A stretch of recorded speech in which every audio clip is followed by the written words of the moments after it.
بسم الله الرحمن الرحيم نحمد ونسلم على بسم الله الرحمن الرحيم. We were discussing about our spiritual discourses concerning pride, and this is our fifth part.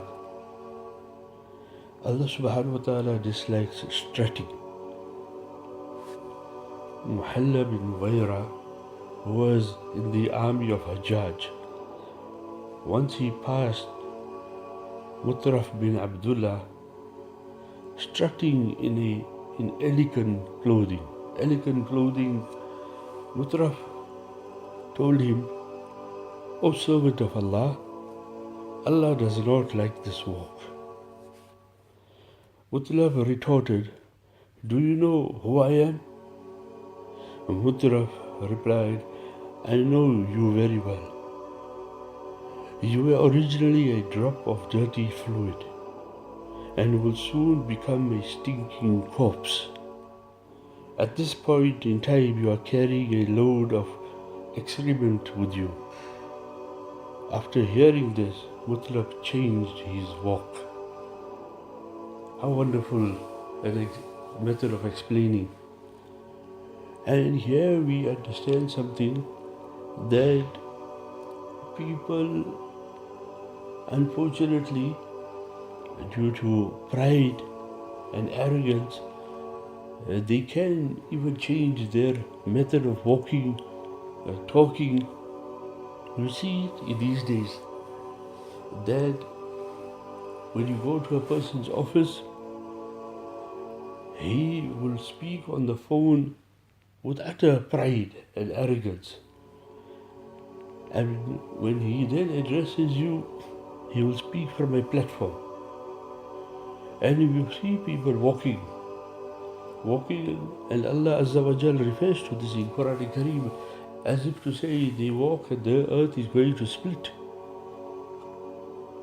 Even the earth detests that walk of that person. And if you look at the previous arrogant leaders who strut and walk, swinging their shoulders in pomp and glory, Firaun, Haman, Nazar, all these rulers who had pride and arrogance, Nimrod, were destroyed by Allah subhanahu wa ta'ala. And so swiftly, so quickly, that they have become lessons and deterrents for us. Why? Because pride. Pride makes, unfortunately, a person do some funny things. Once it enters in the heart, then it creeps and creeps until it covers the whole heart. And because the heart is pumping the blood in the whole body, then that person, when he speaks, smacks of pride coming out. And this example that we have narrated pertains to just walking. You'll see a person, he'll develop pride because he's a good writer. He'll develop pride because he's a good speaker. He'll develop pride because of money. Develop pride because of wealth. Develop pride because of the shoes he wears and the clothing he wears, like in this example. Develop pride these days. I met one person in Masjid Nabi Sallallahu Alaihi Wasallam. He was telling me how expensive his reading glasses are. And I'm thinking now, this person is showing off how expensive his reading glasses are. What have we not come to? Stoop so low. So people will develop pride for silly things, stupid things. And because of this pride, we compete with each other. That haram functions, where there is music, video, photography, intermingling of sexes, wedding functions, R1 million, 2 million, because the person in my locality had a function, 1 million rand, I must have a function now 2 million rand. And see what it has done to our society, our locality. The people have pride in other things also. That see my sheikh, how many murids he got. See my khanka is better than yours. See my madrasa is better than yours. See my factory is better than yours. See my production is better than yours. See our setup, our organization is better than yours. Our infrastructure in our welfare society is better. When lilayat, to do for the pleasure of Allah, goes away, then pride enters. And shaitan deceives the person. I'm not showing off, I'm just informing. Actually, I'm not showing off, I just want others to know what I'm doing. I'm not showing off, I just want to inform others how good I am, how good my organization is. Oh, and this could be a religious institute also. And we show pride. See, my radio station is better than that one. And my organization better than that one. And my system of teaching and learning better than that one. You know, the education here is better than that school. Our school is better than the other school. So shaitan misleads. And it makes a person arrogant.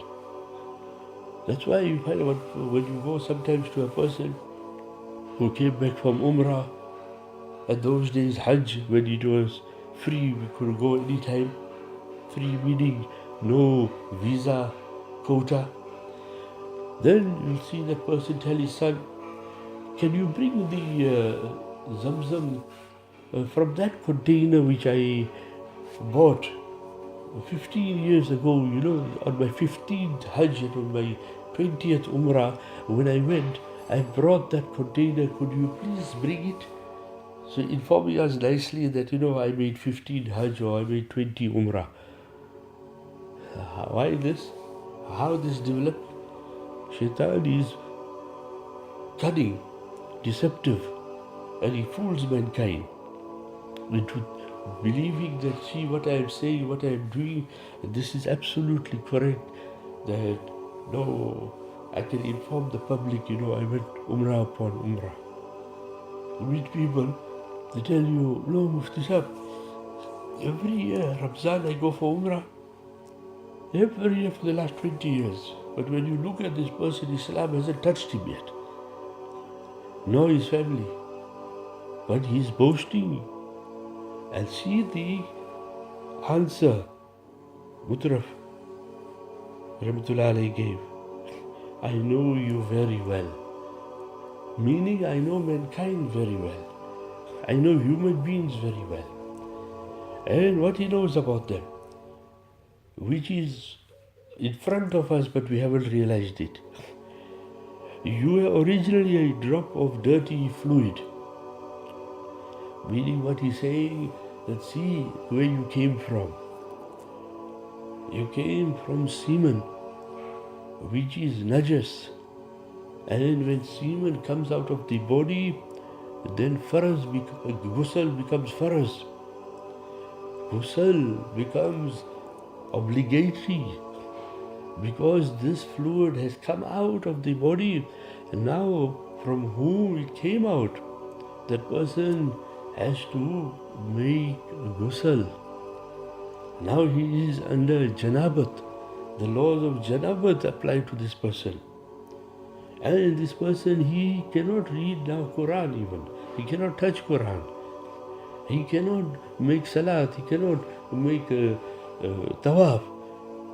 He cannot enter the masjid. If he's in itikaf and this fluid came out, he must leave the masjid and he must have a faraz ghusl. So you came from a dirty drop of fluid, of dirty fluid, of impure fluid. So why are we boasting about things? See where we came from, understand where we came from. When a person thinks where he came from, then he will understand, see, I'm nothing. My origination It's from a dirty fluid, from an impure fluid. So when he thinks of his original, then inshallah, he will come to his senses and say, I am nothing. In fact, I come from impure place. I am come from an impure fluid. And soon become stinking corpse. Honestly, that is where we're going. That when we are alive and kicking, smiling, boasting, everybody is looking at us. And when we are walking proudly, then we think everybody is looking at us.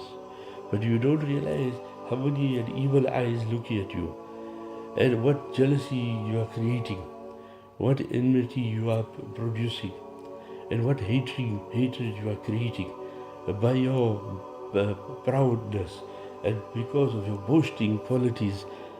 How you are influencing the environment, the circumstances, the place, the people, how you influencing them, how you hurting their hearts, how you moving their emotions, how you trampling upon their sentiments. But soon you'll be a corpse. When you are lying dead, people will be smiling. Those who you hurt and harmed and you pushed around will be smiling. And if we leave, when rigor mortis sets in, your body stiffens, and then if they leave it for a little while, it'll start stinking. No one want to touch you. And why they want to rush you? Now you are dead. As soon as you are dead, they'll give you ghusl and they will rush you off into the graveyard. And everybody will be looking at your wealth for distribution. Nowadays we are hearing strange things. That when the wealthy are dying, the day of the funeral, the body has not hit the ground yet. People are talking, I am getting this share. I want my share. I want that share. And I want it now. And fighting, quarreling, ulama ikram will be a testimony that these days that those who are going to inherit start quarreling and fighting over the dead body inheritance. At this point in time, you are carrying a load of excrement with you. Meaning that, don't you see, every now and then you are going to go to toilet, you're passing urine, you stool, you are carrying urine, impurity with you. You're carrying stool, impurity with you. And still, unfortunately, we boast around.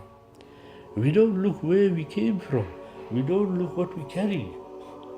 And unfortunately, pride develops in a person. So if we ponder a little while, and if we take the time out to ponder a little while, then every time we want to become proud and arrogant, then think from where we came, from that impure fluid, and what we carry at the moment, the load that we carry. Think about that carefully, that every now and then Allah subhanahu wa ta'ala allows a person that he goes to toilet and he passes urine and stool. We're passing out urine and stool, impurity that we are carrying. And now look at that. When we think about that, then we should cool down. We should start pondering that Allah subhanahu wa ta'ala has given us this talent, whatever talent. Allah subhanahu wa ta'ala has given us boons and favors, whatever boons and favors. We should appreciate it. When we appreciate it, then we must use it in the right place. We must use it with the right, correct frame of mind. Constantly praising Allah subhanahu wa ta'ala, Allah azza wa jal will give us more. And if we do not praise Allah subhanahu wa ta'ala and we are not grateful to Allah subhanahu wa ta'ala, then Allah will give us. But remember, then it is a rope to hang us. Then it is going to become a trial and tribulation for us. Then it's going to become a test for us. Then it's going to become a fitna for us. People boast. Unfortunately, they boast even of their offsprings and of their piety of their offsprings, or the wealth of the offsprings, all the handsomeness and beauty of the offsprings. So we should be very careful and think about it, where we came from, where we going. Think about the three things: impurity, the fluid, the semen. And then think about what we're carrying: impurity, urine and stool. And think about we are going to die, our body is going to become hard, cold, and we're going to get rushed off to the graveyard. Allah Ta'ala grant us ability to understand. Wa akhir da'wan, alhamdulillah Rabbil Alameen.